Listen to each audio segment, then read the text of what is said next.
Hey there, everyone, and welcome to Pour and Explore, a wine, food, and travel podcast. I'm your host, Nick Elliott, the wine guy. I'd love to be your go-to guide for all things wine, food, and the amazing places they take us. Here on Pour and Explore, we'll sip, savor, and wander through the exciting world of wine, discuss incredible cuisines, and uncover the stories behind unforgettable destinations. Each week, I'll bring you lively conversations with wine experts, chefs, travel pros, and fellow enthusiasts. We'll share practical tips, hilarious tales, and plenty of inspiration to fuel your next adventure. So grab a glass, pull up a chair, and join me as we pour, explore, and celebrate the good life. Let's dive in.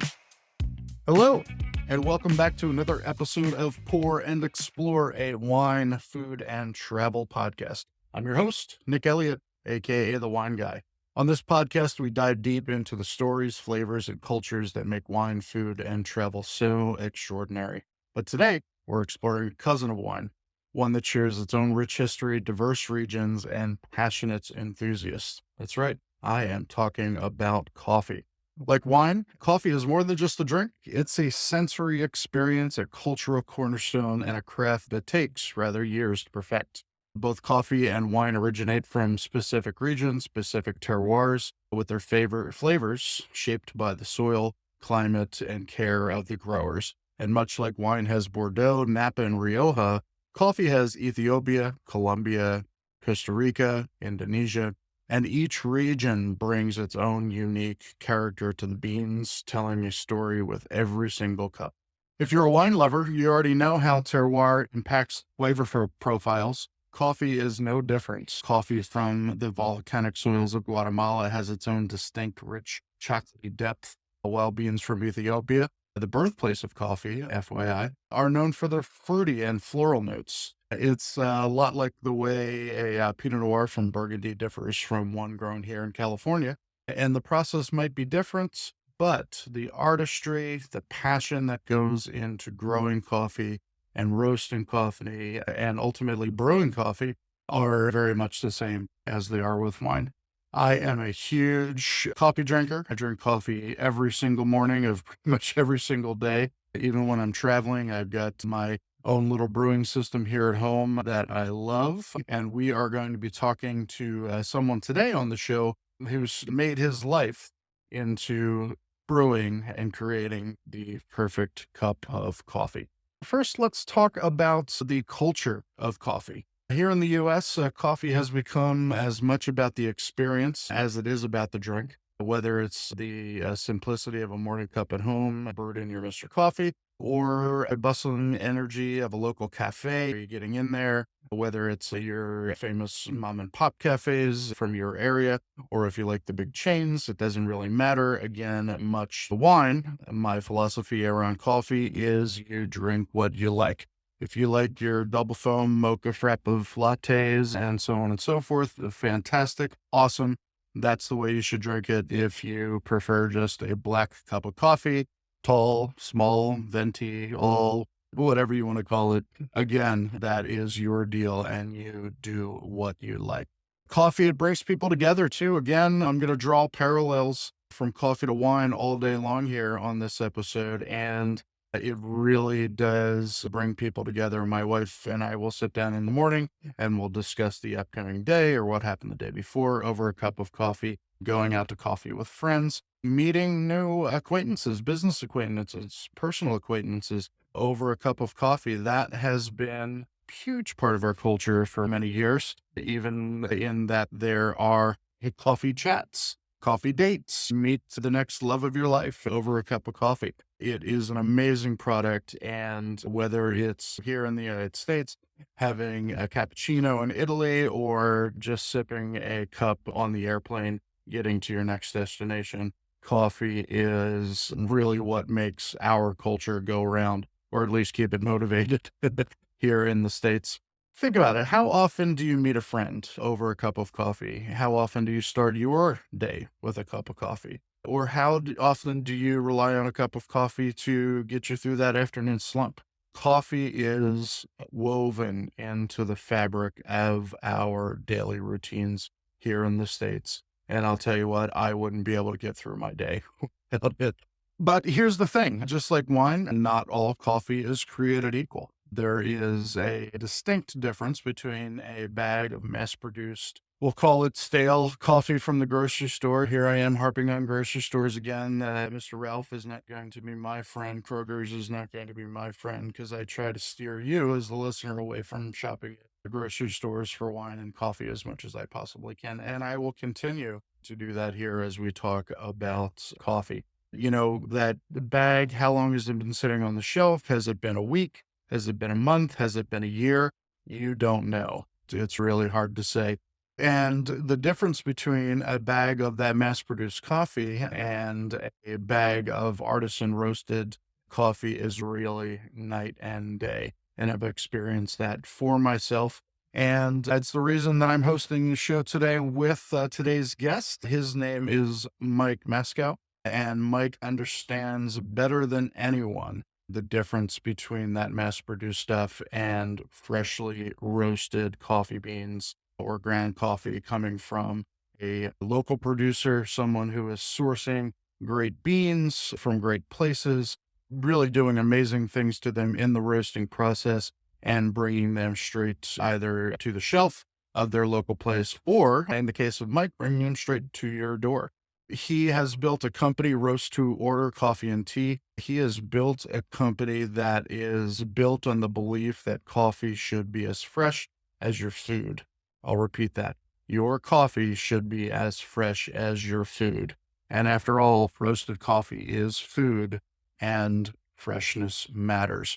Mike's journey into coffee began with a single life-changing sip of coffee made from freshly roasted beans. That moment didn't just open his eyes to the potential of coffee, it inspired him to dedicate his life to sharing that experience with others. We're going to talk to Mike in just a few minutes, so stay tuned for that. We're going to talk a little bit right now about the places that make coffee such an amazing thing, like Napa, like the Barossa Valley in Australia. As I mentioned earlier, these places bring their own specific tastes and aromas to the finished product. And it really has become not only an American custom, but really around the world. Places like Costa Rica do amazing things with coffee. And that's another great example of coffee culture around the world. Places like Colombia, Vietnam, they dominate coffee production. And each of those places is contributing something unique to the global coffee tapestry. And it's absolutely fantastic. Just like wine, coffee production has its hidden gems and coffee has its underappreciated treasures as well. And I can't wait to dive into my conversation with Mike, and he's going to dive into that a little bit more when we chat. In this episode, we are going to explore how coffee roasting is both an art and a science. We're going to talk about why freshness matters. So just like fresh vegetables, again, coffee is food, and that's the way we would love for you to think about it. We're going to dive in here in just a couple of minutes. Whether you're listening with a cup of coffee in your hand or just imagining the aroma of freshly roasted beans, this episode is for you. It's for all of my coffee lovers. And if you're a wine lover, I encourage you to think of coffee as another avenue for exploration. Let's get out there. Let's taste some Colombian coffee. Let's taste some Ethiopian coffee. Let's taste some coffee that was grown in Vietnam or in Brazil. And Brazil, by the way, has quickly taken over as the largest coffee bean producer in the world. They have unfortunately seen some effects from weather and things like that recently, and that is absolutely unfortunate, and we're going to touch on that just a little bit as we talk with Mike. All right, let's not wait any longer. It is time to get in there and talk about the world of coffee with the founder of Roast to Order Coffee and Tea. Thank you so much. All right, everyone, welcome to our interview portion of the Pour and Explore podcast. I'm here today with the owner and the coffee guru himself, Mr. Mike Mascow. He is the owner of roast2order.shop, and he is all about bringing you the freshest coffee possible out there. Mike, welcome to the show. Thank you so much. Thank you so much. Yeah, I appreciate that. We also have roast2order.com now. So Perfect. When we first started out, .com wasn't available, and it became available, and we purchased it. So all right. Well, there you go. You can go to either place. Either place will take you to the same store. All right. Well, thanks for that information.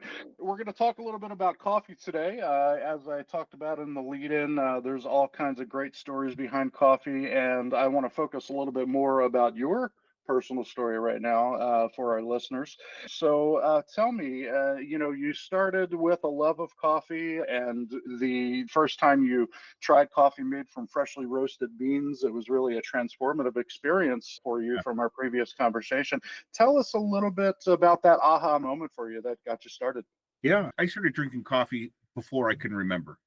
My parents gave all of us kids a cup of coffee in the morning. I think they thought they were doing us a favor by sending us off to school fully caffeinated and, of course, full of sugary breakfast foods that was going to keep us awake. And so it wasn't until I was an adult that I realized that coffee is actually supposed to taste good, that it's not supposed to be bitter and nasty and require a lot of creamer and sugar to kind of mellow it out, make it taste like anything, and that you could actually enjoy a cup of coffee black. So that was really my aha moment when I started drinking freshly roasted coffee. That was my first experience with that. I think I was probably maybe 35 or something like that. Yeah. So that set off a little light bulb for you. And so the importance of the fresh roasted coffee. Tell our listeners who might not understand the difference, how does it impact the actual experience? So I was in the IT world at the time, and, I probably drank 2 to 3 pots of coffee a day. And that's not healthy. You shouldn't drink 2 or 3 pots of anything, and I wound up with severe, I thought I had an ulcer, and it was just severe acid reflux from all of that, and probably a lot of stress that I was under at the time as well for business. And that's when it really kind of opened my eyes up that, you got to be careful about what you're putting inside your body, and garbage in, garbage out. When we did start to get into the freshly roasted coffee, we found out a lot about bad beans and the bad storage of beans and how that affects everything. It affects taste. It affects things like acid reflux, and paying attention to good quality ingredients. It would be just like going out to the store, and let's say you had a hankering for a really good juicy steak, and you went to the budget section and you pulled out something that was old and frostbitten and all that. It wouldn't taste the same. So, when it comes to things like coffee and teas to some degree as well, you really should explore what it is that you're drinking and make sure that it is organic, that it is, every step along the way, that it's good for you and it's going to be the best. And then it's up to you once you get it home, how you're going to handle it and store it and whatnot. So we can talk about all those things if you like. Every now and then I need a reminder of it. And I just recently had an email from a rather perturbed customer who had done things the complete opposite way that we would expect the beans to be handled once they're in your house. And I'm sure you can equate this to wine very well. You uncork a wine, and maybe it's a really expensive wine, and you're not going to drink it all in one sitting. You're not going to just put it on the counter and leave it sit, or maybe not even put the stopper back in it. I mean, there are things that you have to do to preserve that wine to keep the oxygen off, because oxygen is oxidizing everything. It's oxidizing us right now as we're sitting here talking to each other, and it's oxidizing all of our food and everything. And so you have to protect, just like you would your wine, you have to protect your coffee beans and your tea as well from those effects.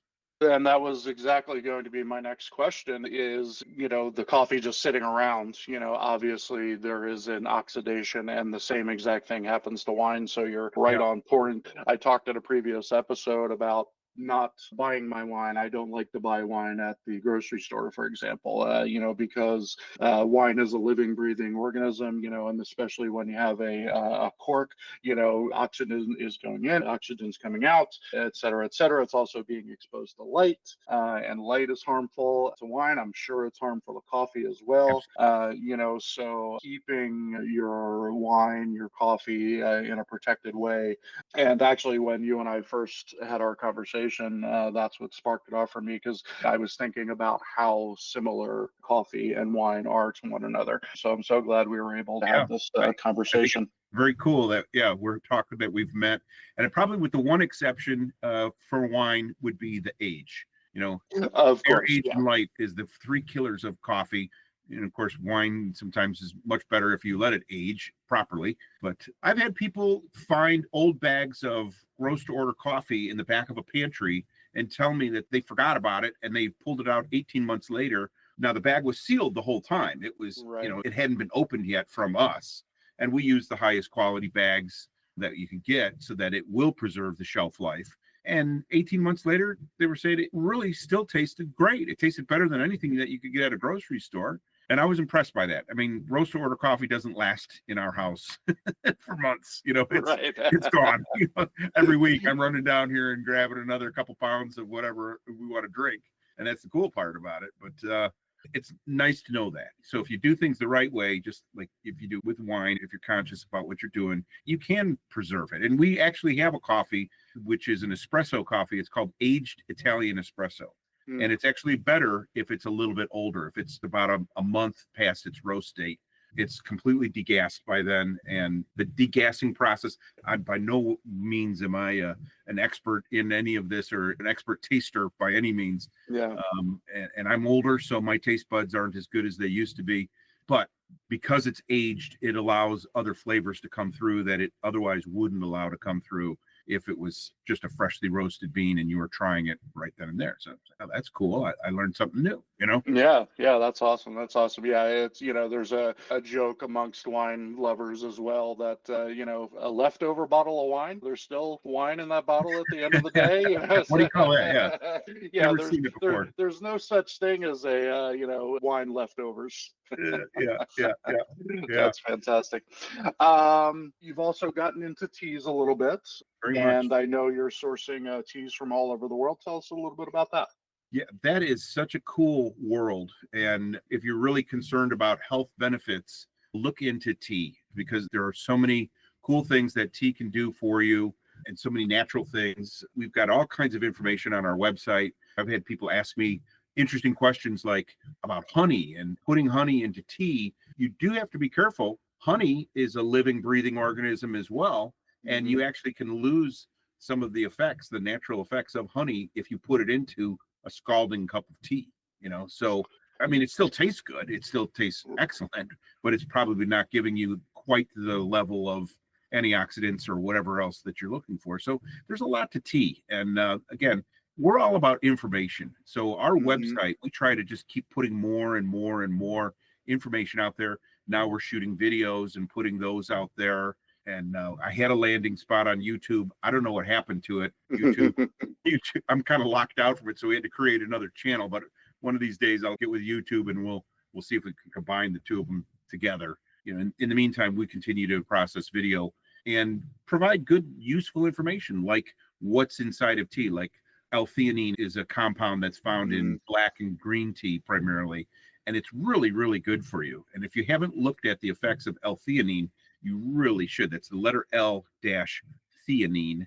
And it's a compound, it's an amino acid, and it'll do things for you, help you with your focus and your awareness, but it also helps you with things like sleep. And they've done research where it's helped lower people's blood pressure. So it's like, oh, cool. I mean, I'd much rather put something natural in my body that's good for me than, taking a bunch of pills and, not knocking the, pharmaceuticals, but, I'll take a natural enzyme or anything like that, or amino acid any day over taking a pill.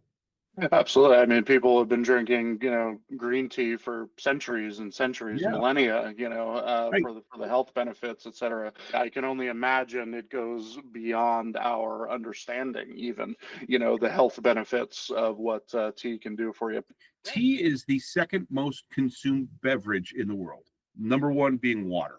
So when you know that tea is being consumed that much, it's like, wow, there's something to it. And if you're not in tune with it, maybe think about getting in tune with it and start to figure it out. And you might find something that you really, really like too, you know?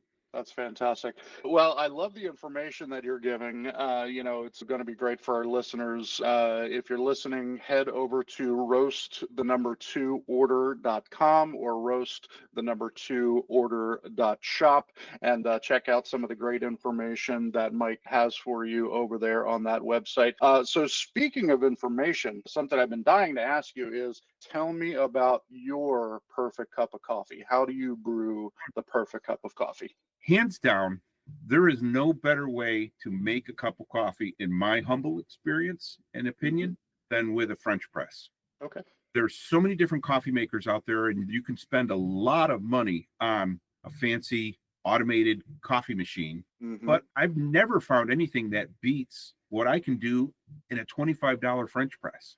Now, we have French presses that we sell on our website, and they're a lot more than $25, but they're also, I mean, they're industrial strength. You can't break these things, and they come with 5-year warranties and stuff like that. So they're good quality products. And so that's why they're priced accordingly. But just grinding it to the proper consistency for what you're making it. And then the key is the water has to be between 195 and 205, not boiling, not 212, 195 to 205. And the water has to be in contact with all of the grounds consistently for between 3 and 5 minutes. Therein lies the rub with any automatic coffee maker. And the water is coming through the coffee grounds. It's maybe in contact with it for 10 or 15 seconds before it's saturated its way down and it's coming out and it's landing in the carafe underneath.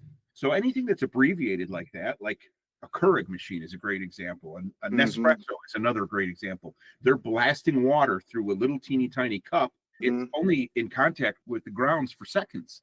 That's not enough time for what's in the coffee to fully bloom and to saturate in the water, versus a French press where you just stir it around, you let it sit, it settles, it does its thing, the coffee all blooms out, and it just, I had people for a long time telling me, Mike, nothing is going to beat a French press. I thought nothing could beat my bun. And then I tried, we were forced to try coffee out of a French press. We were in Denmark at the time. And the apartment that we were renting, they didn't have any automatic coffee makers. They had a French press and we had the internet. So I'm like, well, I guess we're going to figure out how to use this thing. And I'll be darned if it wasn't the best cup of coffee I think I'd ever had at that point. We got home from that trip. I took my expensive bun coffee maker and put it on the side. And I said, we're not using that anymore. We're going to use a French press. And I would say we probably have in our collection right now about 6 or 7 French presses up in our kitchen of different sizes and different ways. And usually if you come over to our house for coffee, everybody's taste is a little bit different. Everybody likes something a little different. Some people like a light roast. Some people want a Costa Rican. Somebody else wants a dark French roast. You got it. We'll make the perfect cup of coffee for you based on what you like. And everybody's taste is different. I've had some real interesting people who have been in the coffee industry a lot longer than me come to me and say, this is how I like my cup of coffee. And I'm floored always by the way we make it for them. And I'm like, well, if that's what you like, that's what you should get, you know? Yeah, that's fantastic. So folks, you're hearing it from Mr. Coffee himself, pardon the pun, that the French press is the way to go. And of course, starting with freshly roasted beans, hopefully from roast2order.com. You definitely want to check that out. So looking ahead, we're recording this episode here on the 3rd of January, 2025. Happy New Year, by the by. Let's talk about some things you're looking ahead for the year. What do you have coming up that's new and exciting? Always something new coming up. Sometimes what happens, not sometimes, all the time, what happens to us is coffees come and coffees go. So just recently here, for about an 18-month period of time, we did not have anything that was worthwhile in the Kona area, Kona coffee from Hawaii. Now all of a sudden we've got strong Kona connections, and we've got a great bean. And so we've got Kona on the menu, and my next goal, because when we lost the Kona, we also lost something else, which was Jamaican Blue Mountain. Jamaica got hit by some really bad storms that wiped out a lot of crops. It's starting to come back. It takes a while.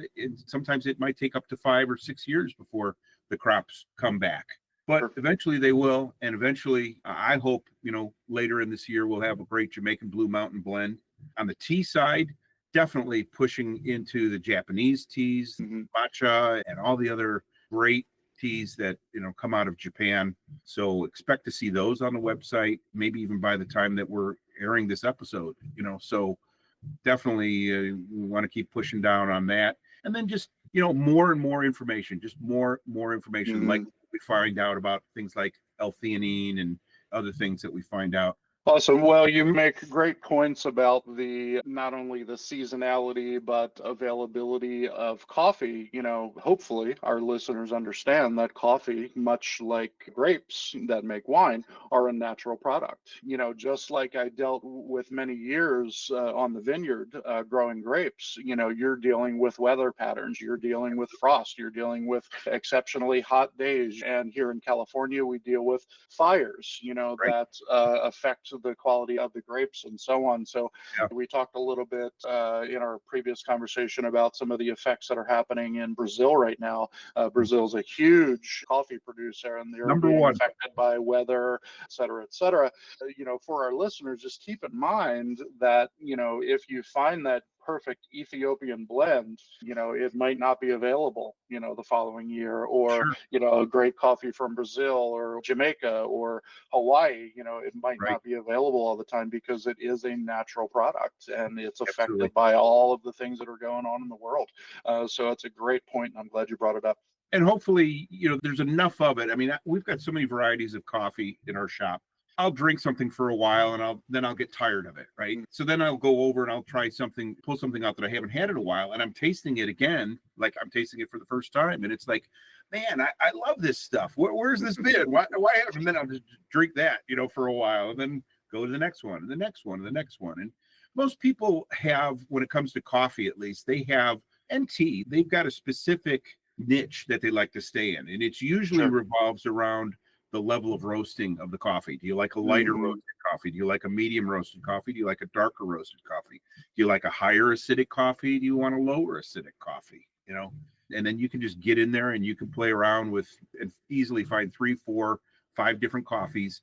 Here, what we wind up doing is, I have a little bit of this left, a little bit of that left, a little bit of this left, and I was throwing it all into a canister and mixing it all up, right? making basically my own blend. And so all of a sudden I hit something and it was like, wow, this is really good. Then I try to go back and repeat it. And I'm like, now what was that I put in there last time? And so I started writing it down. I started writing down what the recipe is and how much of this and how much of that. We've created some different blends that are really good. I've got one called Mike's Java Gold, which is kind of a medium roast coffee, medium to lighter. I've got another one called Susie Q's Dark Secret, as you would guess, probably a dark roasted coffee. There's Susie Q's Dark Secret regular. There's Susie Q's Dark Secret bold, and they both taste different from one another. Bold is bolder, it's more of a punch you in the mouth kind of taste, and some people like that. Some people don't like that. So we've got so many, and it's just cool when you come up with something like that. And I've got some other ones that are cooking in the background here when I get a chance to, have that free moment. And I go back and I start blending up some other things. And I think that's half the fun. I know wine guys that do this too. I've got a great friend of mine. He's my dentist. And I used to make homemade Italian wine with him and his dad and his brother. He's still making it. And he's really perfected his system and his filtration of it. And I mean, what comes out, it's like crystal clear and, not cloudy like a lot of homemade wines are and stuff. And man, and he blends this stuff and it's like, Bert, this stuff is incredible. His name is Umberto. He's Italian. Umberto, yeah. He goes by Bert. It really is good. And I'm like, man, you should market this stuff because you could really do well. And we're here in Chicago, so there's no grapes. Well, I should take that back. There is grapes being grown in Illinois. There is a vineyard that we visited last year, and I was surprised to find that there are, and that's the only place they get their grapes from is from what's being grown across the street. And it's like, Yeah, well, yeah. that's crazy, and we got a nice That's an tour of their. estate vineyard, yeah. Oh, it was awesome. And I can't wait to go back there. And it's got a great restaurant attached to it. And it's just like, this is cool, right here in our own backyard. Who would have thunk it, right? Absolutely. Well, let's talk a little bit about that. We focus a lot on travel on this podcast as well. Do you have any interesting coffee travel stories that you'd love to share with us? I have not gone on a specific coffee travel, but I mean, I've spent enough time, outside of the borders of the United States and in tropical countries to know that I would love to go and take a coffee trip specifically to Costa Rica. That would probably be the first place that I would go. Maybe I would want to invite Aaron Rodgers to come along with me and he would take me on an ayahuasca trip. I don't know. I don't know if I got enough courage to do that, but Costa Rica is so serious about coffee. At one time, they had laws that they could not export anything out of Costa Rica that wasn't a certain grade and a certain type of Arabica coffee bean. So they've relaxed it a little bit. And so what's happened is the price of Costa Rican beans have come down accordingly. But yeah, it's just like, Costa Rica would be a great place to go. Guatemala would be another great place to go. Hawaii would be a wonderful trip, and then go into the Kona region and, experience that. So there's lots of cool places that you can go. And like Costa Rica in particular, Costa Rica is just a clean, cool country. They've really got things under control there. I would not be concerned at all about safety going into Costa Rica. In fact, I know people who are dual citizenship, United States, Costa Rica, and they live part of their year in Costa Rica. And it's like, I think it's about 0 degrees outside, maybe not quite, maybe 12 degrees outside right now. Yeah, Costa Rica sounds like a pretty good place to be right about now, It absolutely is. From someone who's been to Costa Rica about a half a dozen times, I can say that it is one of the most amazing countries. It's beautiful. The people are awesome. The landscapes between mountains and jungles and beaches and beautiful lakes. And it's such a beautiful country. And I've toured some coffee plantations in Costa Rica, and it is a sight to see, to say the least. So our Costa Rican coffee that we have on our menu is from Terroir. And there's probably 14 different growing regions in Costa Rica for coffee beans. Terroir is supposed to be the best. And now I've got a neighbor who came from Costa Rica a few years ago, and she married my next door neighbor, and she loves our coffee. She absolutely loves our Costa Rican coffee. But when I've got an actual Costa Rican native who's craving the Costa Rican beans that we've got, I know I've hit upon a pretty good one there. But like you said before, they may not always be there. They may not always be the same. We're very particular. We're very selective about what we take. Our buyers know what it is that we'll accept and what we won't accept. And sometimes we run out of stuff, so. Yep, natural products. That's what it's all about.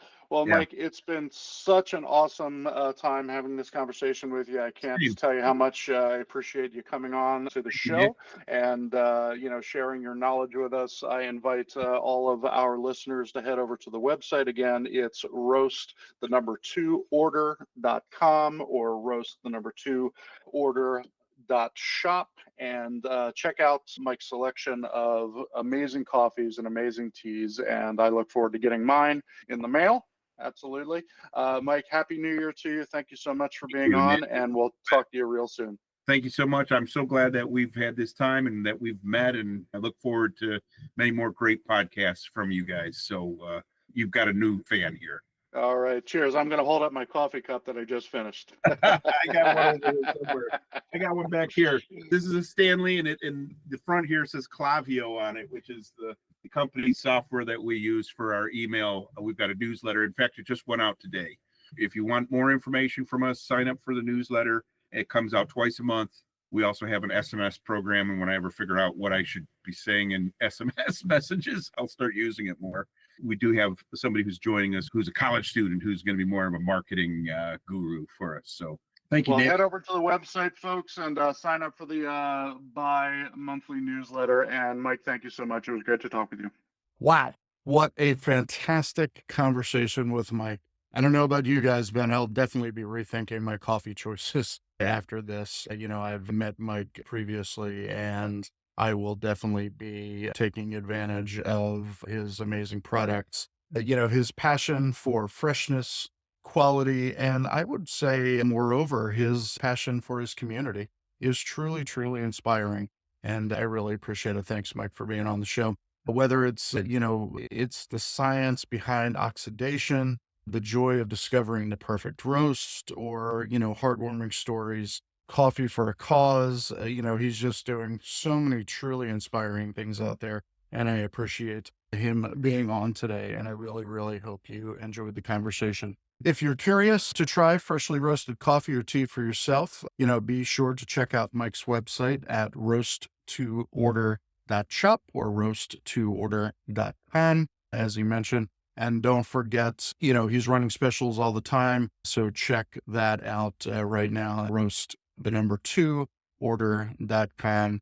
And oh my goodness, I cannot wait to get mine in the mail. I'm very, very excited about it. Here's an idea. If you're listening and you know of an organization that could benefit from Mike's Coffee for a Cause fundraising program, definitely please reach out to him. If you could benefit from it, definitely let us know or let Mike know, and he will take great, great care of you. I promise. Well, as we wrap it up, I want to give you, a sneak peek into some upcoming episodes. I've got great conversations lined up with travel experts and, people from the hospitality industry. I've got some great standalone shows coming up for you as well. So please, please, please don't forget to subscribe. If you liked what you heard today, click subscribe on your favorite podcast platform. We are available on Apple, of course, Spotify. Hit me up and subscribe on YouTube. I would definitely love to see you there. And I've got some really, really cool things coming on.